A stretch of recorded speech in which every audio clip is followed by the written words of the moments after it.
This is a Murakami Minute, presented by the Drunken Pen Writing Podcast. You ready for some Murakami weirdness? Hell yeah. Hells to the yeah. Give me a hell yeah. This is like part 4, I think. Is that what we're on? Something like that, yeah. Part 5. This is part 5, because we recorded 2 last week, I think. Yeah, Part 4 hasn't dropped yet as of this recording. It'll be out when this comes out. Yeah, because the last one that came out was part 3, so we have part 4. This week's coming out. Yeah, recorded, so this is part 5. 5 that we are currently recording. So that 42 seconds of bringing that up was for me just to say, I don't think we have to introduce ourselves anymore for the Murakami Minute. No. If you don't know us by now, like, why are you fucking listening to it? Why would you just skip to part 4 or 5 if you haven't listened? With these, is like, we introduce ourselves at the beginning, and that should be enough. We don't need... Unless if we have, like, a guest. Yeah, so... A Murakami... Ooh, that's what we need is a Murakami guest. That would be cool. I'm going to see what Haruki Murakami's doing. Yeah, I'm sure he got nothing going on. And I'm sure he either speaks perfect English or has perfect Japanese, so it shouldn't be a problem at all. Like, and today's guest, Shigeru Murakami. And I'm like, who? Like, it's just a Murakami. That's all we can get. We just got a Murakami. Shigeru Murakami. I don't know. Today's episode, we covered dos... Well, I can't. That's the Spanish. Yeah. Ichi, ni, san, and that's it. You have an Ichi ni Ichi ni san. Ichi ni san. Shut up, Spencer. So we got 3 stories. This first one, I fucked it up immediately. Is that even possible that I can read it and fucked up the word a? I said the window. It's a window. I looked dead at it and said the. My brain is not there because when I was sitting over there trying to read, I was coming up with some weird words. Like I don't know. Like things were not looking right to me. Something's wrong with me. Might be having like a stroke or something. I don't know. I drank too much coffee today.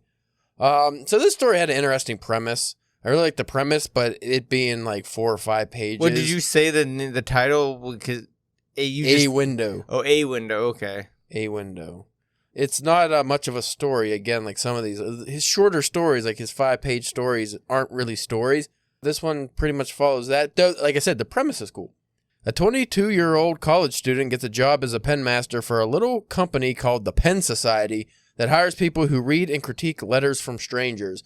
And mostly women, it seems like, because they're just lonely or bored. So they send letters in, and these guys, these pen masters, who they don't know anything about them, will write back like, hey, this is pretty good writing, and they just give them critiques on the writing. And it's like pen pal. Yeah, kind of like pen pals almost, too. The protagonist finds one woman's letter about hamburger steak intriguing. Never called it hamburger steak, but Japanese thing maybe. But he finds the hamburger steak intriguing, and after he quits the job, because he's just, he's a college kid, he's only working there part-time or something, he meets her in person, which is against the rules. But again, because he quit, doesn't really matter. Him and this woman, they eat, and I think she's a good bit older than him, and she thought he would be older because he's a pen master. And she's married and whatnot. That's most of these stories, if you notice. It's like one of the people are married, and then whoever the other person is comes. I'm just kind of wondering if Murakami's just a swinger at this point. Or maybe he's just living his fantasies of cheating on his wife. Maybe, yeah. Or maybe he just really likes to write about this thing. Is he married? Yeah, he's been married a long time. I don't know. You should know the biography. Again, we should have probably, first episode should have just been a biography of Haruki Murakami. But we'll cover that in the 4th Murakami series. Yeah. 2 more books from now. We'll cover that when we move on to fucking Ryu Murakami. And then we're just like, oh yeah, by the way, the Haruki Murakami guy, he was born in Kyoto. And just go into that. But that's not who we're talking about. No, just ignore it. Anyway, so they eat the hamburger steak and talk a bit about writing. And then they never see or talk to each other again. That was it. Like, that's all I gotta say about that was the synopsis. There was not much of a story. Did you take anything away from it? I didn't even get any real overarching themes or anything other than just kind of the happenstance of meeting people. Yeah, I mean, I thought it was, like I said, it was an interesting premise. As the ones that are the shorter couple pages, I think I like this one probably like the best. It wasn't about obsessive people, which I liked, like some of the short ones so far. And then, too, because I also like it because it's like, because it kind of talked about like, also like kind of like missed opportunities and stuff, because there was also kind of like a weird like sexual tension between the two, and it's like I didn't do anything. sometimes I thought about like if I should have, but I didn't, and like I don't know, I just I thought that was kind of like an interesting, just kind of like looking back at like kind of like if you were like someone you just telling a buddy like I said, one kind time of missed opportunities almost, or just you kind of something could have happened, but you just let it go, which would be kind of like the negligence of youth. You think, I'll have plenty of weird adventures like these in the future. I don't gotta capitalize on this particular moment. But then he missed it, and now he's never gonna see that lady again. So it was interesting. Nothing to write home about. But the next one, I actually really like this story because it was weird. TV people. Yeah. And I think when I bring up this analogy, by the way, folks, if you're listening to, well, it's too late now. I had a retcon our last episode and actually put a public service announcement in the middle because we went on a fucking 15-minute, the Purple Pros episode, a 15-minute discussion about analogy when the word I meant was allegory. So we sounded so stupid. Like we talked about analogy like it was allegory, and I don't know why I even said analogy and then why I didn't think to correct it. And then you just went along with it like a buffoon. So neither of us were. So if anyone listens to that episode, that warning is like, I gave it a cringe warning. I was like, hey, just so you know, we're fucking dumb. But I did fix it. I knew what I was talking about. I just, at the time, for whatever reason, you should have went through and every time one of us said it, you should have just edited it out and just robotically put it, you saying it in there. So Tolkien's view on allegory was that... we're very off topic. For the people who only listen to the Murakami episode, like, what the fuck are they talking about? So TV people, brief synopsis here. It's a very simple story. It's about this guy. He's like an office worker. His wife is, I kind of got the impression she was a little overbearing. More kind of like OCD like it. Like if he touches her magazines or anything, she flies off the handle. And she also works in an office, but they have a regular hour, so they don't see each other too often. But one day she goes to work and he's at home. It's a Sunday, and he hates Sundays. He just lays around. He hates them. He's a bum, I guess. Feels bad about being a bum. Sounds awesome. Yeah, I would like that. But he feels like kind of like how we often feel. Is like, oh, I had time to read and write, and I didn't do either of those things. I feel like a fucking idiot. But he is sitting on the couch, and 3 men just walk in his house, and he's like, I think I locked the door, but they still came in. Was it locked? I don't know. And they come in carrying a TV. Don't even acknowledge him. And you figure back when it's written, it had to be one of them big boys. Oh, yeah, real big TV. They start moving stuff around to put this TV, and he's just kind of like frozen. Like he doesn't know what to do. And he also notices that they're smaller than normal people. They're not dwarfs. They're not like they don't look like kids. They just look like regular humans if their features were kind of less memorable. And they just were like shrunk. Like they were complete proportion. They just look like smaller people. You know what I kept on visualizing while reading this? Except like the height thing wouldn't match up, but the underpants gnome. It's in my notes. It's in my notes right there. Underpants gnomes. I was gonna bring it up. We'll get to it. I was waiting because I wanted to get to the synopsis real quick. So they bring the TV in and they move stuff around and then they end up leaving and he's just like, what the fuck happened? And then the TV, because he didn't have TV, it's just like blank channels. He's like, oh, that was weird. And he's like, my wife is going to flip out because like all her magazines fell, her bookmarks fell out. Everything's just messed up. And he's visioning this whole scenario, her coming home, getting mad at him. She comes home, doesn't notice, doesn't acknowledge the TV, doesn't notice anything, goes around through her magazines. It's just weird. It's a very weird scene. Especially with how, like you would say, like OCD, they kind of, he kind of, portrayed her, early, very early on. So he mentions multiple times she would notice the most minute thing out of place. So if there's just a big TV there that shouldn't be there. Well, even ends the scene too, which is weird, is because this clock falls on the ground. Because there's a odd use of onomatopoeia in this story. Like the clock kept making, like everything kept making these weird sounds. Yeah. But the spelling was like unpronounced. Like it didn't make I don't know if I have an example. Okay, so here's just a random example of this, because this is like almost every page there's some kind of example, and I don't know what this is supposed to represent, these sounds. But anonymous footsteps pass by down the hall, intentionally loud as ever.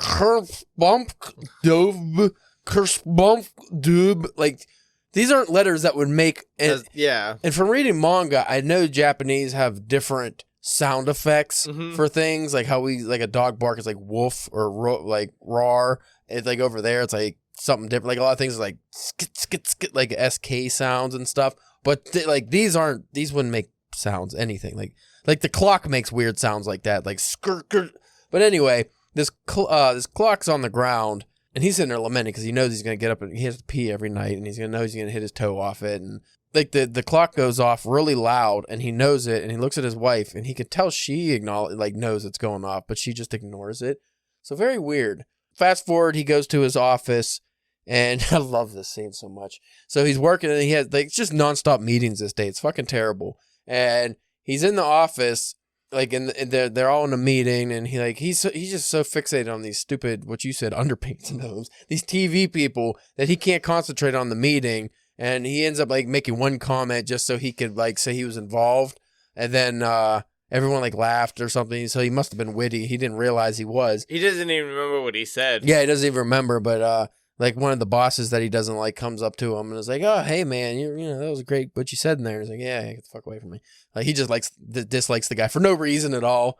But then they go back into another meeting, and they're all talking and stuff. And this is where the underpants gnomes comes in again. The TV people, and for those who don't know, in South Park they did an episode, the underpants gnomes, where they would just be walking into like people's rooms stealing their underwear, and everyone that was there would just never acknowledge them.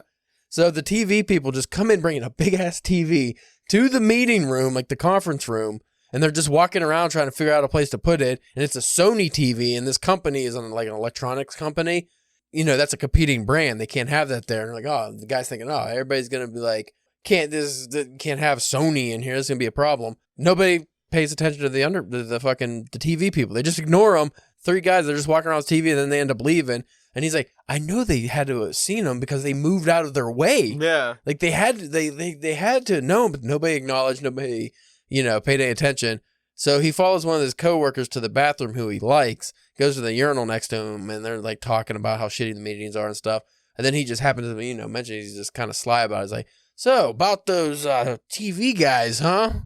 And then the other guy doesn't comment. And then he just washes his hand for a really long time and kind of ignores him. Then when they go back into the meeting, the guy won't look at him. And he's like, what the fuck is going on? I know they saw this. Well, it actually started off in the office before that, is because he doesn't like taking the elevator. He takes the stairs. When he was going up the stairs, he passed one of the TV people going down the stairs, and they just like, when these things don't acknowledge him at all. Well, then we get to the end of it, and he's at home again, and his wife's out, and she's running late. And anytime one of them, they have a deal. If you're running late, call, leave a message or something so the other person knows if they can just make dinner or, do whatever. Well, he's sitting there, and there's nothing. The TV's not even working at this point. And then all of a sudden, I think he ends up going to sleep or something. He has like a really weird dream about he's in the conference room, and he has to talk really fast, or else he'll turn to stone, and everyone else is turned to stone. Well, then when he wakes up, the TV's on, and there's one of the TV people on the TV. And then a really cool scene, the TV person, almost like the Ring, like crawls out of the TV, like he's crawling through a window. And then he's like, okay, this is weird. And the TV person starts talking to him and is like, hey, guess what, buddy? We're making an airplane. He's like, what? And on the TV is 2 other TV people making just like some random hunk of shit. Like it's not shaped like an airplane, doesn't look like an airplane, but it's a goddamn airplane. And in the TV, he keeps mentioning, it's like, it doesn't look like an airplane. And the TV person he just keeps saying, oh, we put a little, some paint on it, a little like a airplane. Mm-hmm. And then like you can just tell the guy's kind of going crazy. Then as they're watching these TV people, he notices his hands are getting kind of smaller, and he's just like, what's going on? And essentially, I believe because it's like his wife's never coming back. This TV person tells him she's far away, and he's like, what's going on? And I'm pretty sure he turns into a TV person is what happens. I think that's the ending there. But I got a couple good parts from this story I really liked. And you don't have to worry about this episode going long, because the next story, I don't have much to say about.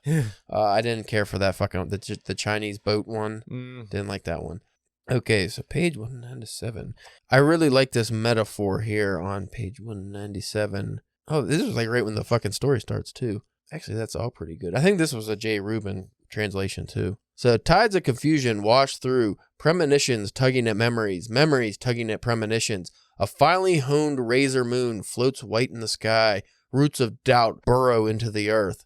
I really like that, the razor moon, because like it's just because you just instantly picture like such a sharp, curved moon. I really like that metaphor there. And just like the whole thing about the tugging on the memories and the memories on the premonition, I thought that was really cool. This was also cool too. I don't know if you noticed this, but on page 198, because he's talking about how these people were like 70% smaller or something. Like, I forget what it was. It was just like the proportions, like they were just this much smaller. Well, as he's talking about how like they're smaller, if you know, it says it goes an illusion where the hand fails to touch objects close by, yet brushes what is out of reach.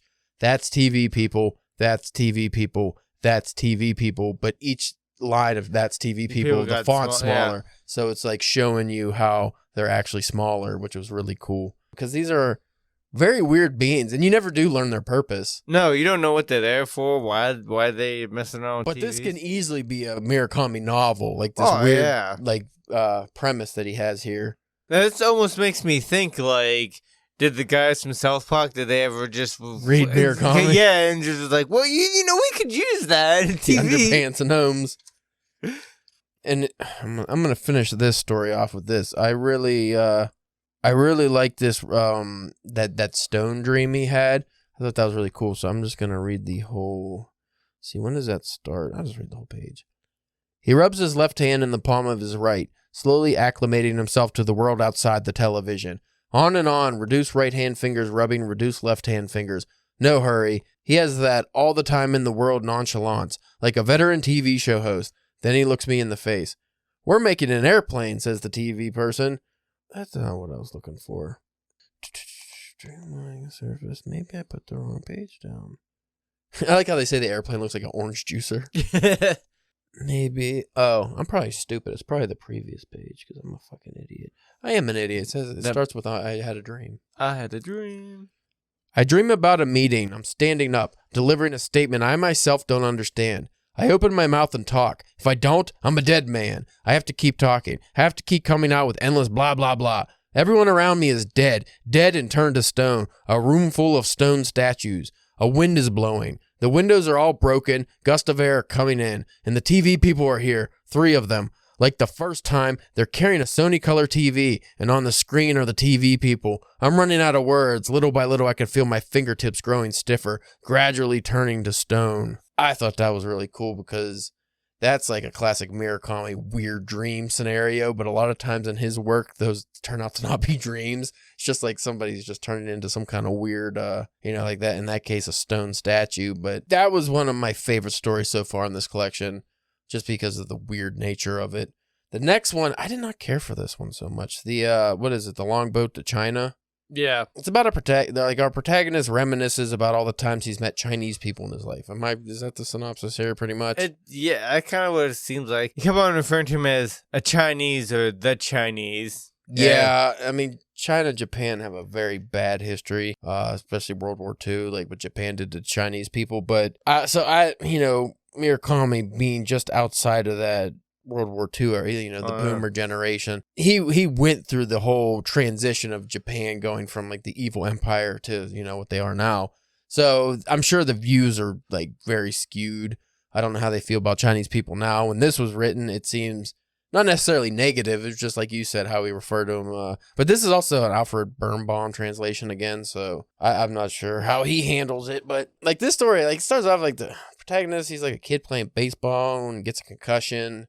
He runs into like a pole, and then he just starts reminiscing about the Chinese people he's met. Like the first one is when he's a kid, he like on accident or through some kind of clerical error, he ends up going to a Chinese elementary school. But from what I understand, I think it's still all Japanese kids there. Well, I think they had to send like a group of Japanese kids to this Chinese school for a testing, But it's not important. It doesn't even really matter to the story. It's just like that the teacher was Chinese, so he met a Chinese guy. There's literally no significance there, really. And then the next part, he's like at a job or something when he's 19, and like working in a shitty factory with no heat, and he's working with a Chinese girl. This is the most meaningful of interactions, I guess you could say, in this story. I'd say this is the one that I liked. Yeah, I like this part. Because there was like 3 of them, right?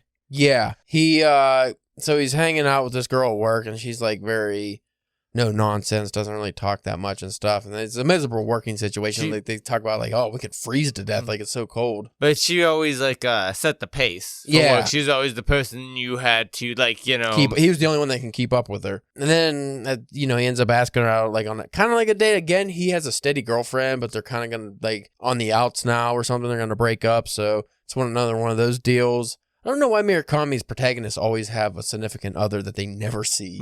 It's very weird. Or they're very distant from. But he ends up going out with her. The most significant part of this to me is the fact that it was the first time I ever read the word discotheque. I did not know it was spelled like this. Discotheque. When I read it, I was like, what's a discotheque? Like, I just completely went through, but then the next paragraph, he's talking about them dancing at the disco. And I was like, a discotheque! I never knew. Why would it be spelled that way? It's like how British people spell check. It's so stupid. So yeah, they're at the discotheque. I almost wanted to do research on discotheque to see what the fuck that actually means, but I didn't get that far. But so they go to the discotheque and they dance, and she's a little nervous, like I don't know how to dance, and then he's like, oh, you just shake it, just shake your skinny ass, shake your money maker. So they do that for hours, and they get all hot and sweaty. And then because they're young, they start walking around the city.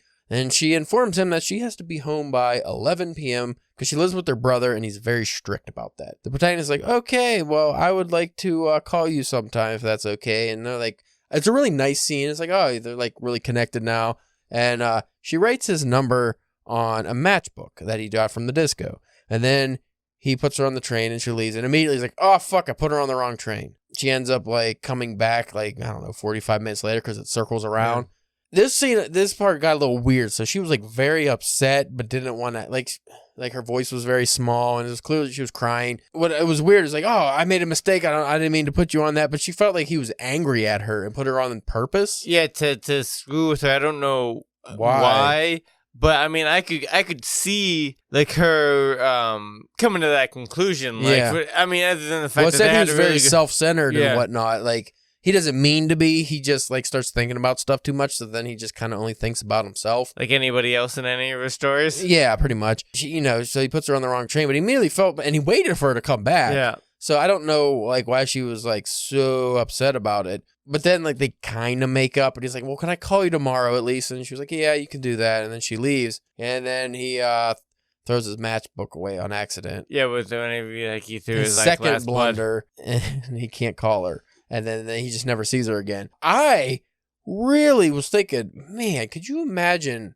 even just, okay, from fiction writers such as ourselves, could you imagine how much easier it would be to write stories before phones and internet and stuff, before you could just connect with anybody at all? Because now, how do you just lose somebody's number? Right. You have to try. Like, somebody gives you a number and you put it in your phone, unless you lose your phone. Yeah, you would have to lose your phone. And even that, you might be able to get onto your laptop, or depending on however you have your... Or just backed up somewhere. Yeah. And that's us being old heads, because most people don't do that. They go, hey, what's your Snap? What's your Instagram? What's your Facebook? What's your TikTok?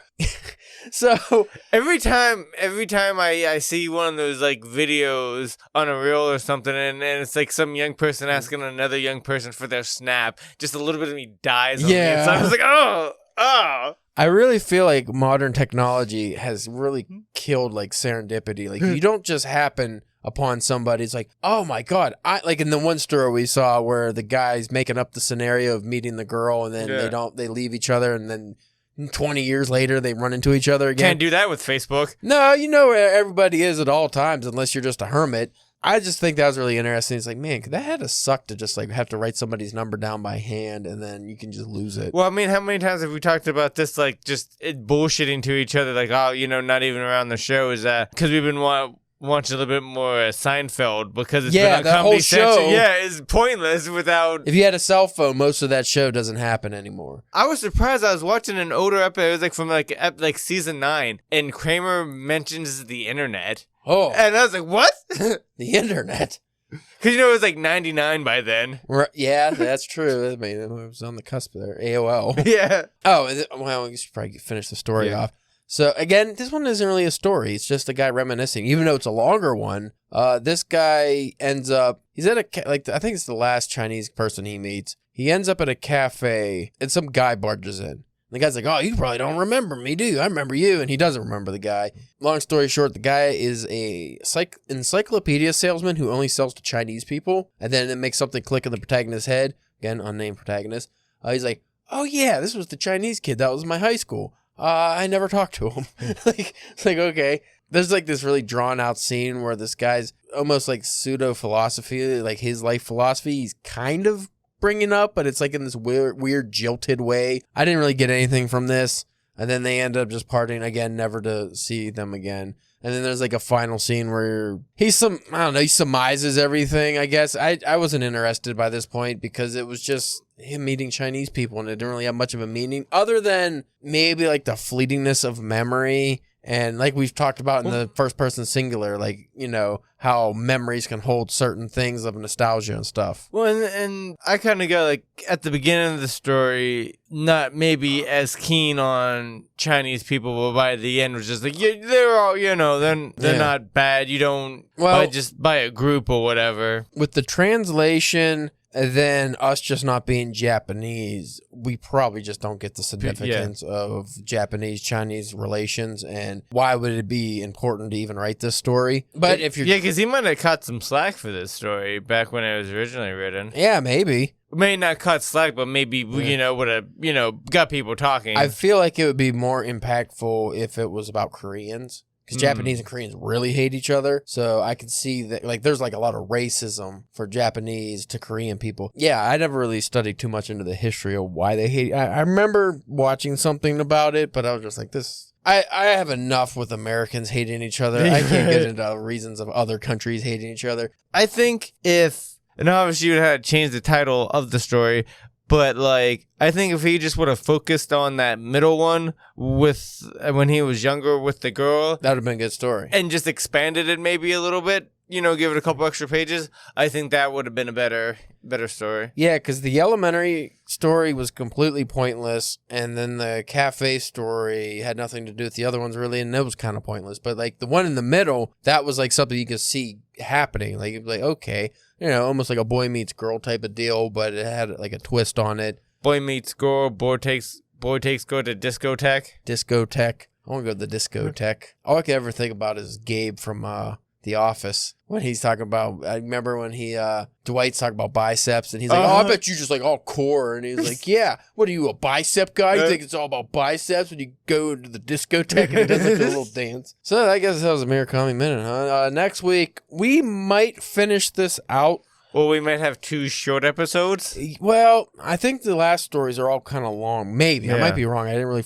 I know a couple of them are. Yeah, they're all like at least like 20 to 30 pages, I think. Yeah, so coming up, which you already read this one. You said it was really like very Murakami-like you felt was the dancing dwarf. Just the name alone kind of, you know, suggests that. The Last Lawn of the Afternoon, The Silence, and The Elephant Vanishes, which was our final story. I would love to see what these original titles are in Japanese, like to be able to understand them, like, because I'm sure they're not as basic sounding as like A Window. I feel like they could be, but I feel like they have something more to offer than what the translation versions are. And I wonder also if it's the person who's translating the story translates the title. Like, is Jay Rubin translating his stories? Alfred Birnbaum's translating his stories? I don't know. Be interested in checking that out. And also, this isn't a regular episode, so I can't promote anything. Fudge. I wanted to promote that book of the month. Fudge. I like to cement it so you have to read these things.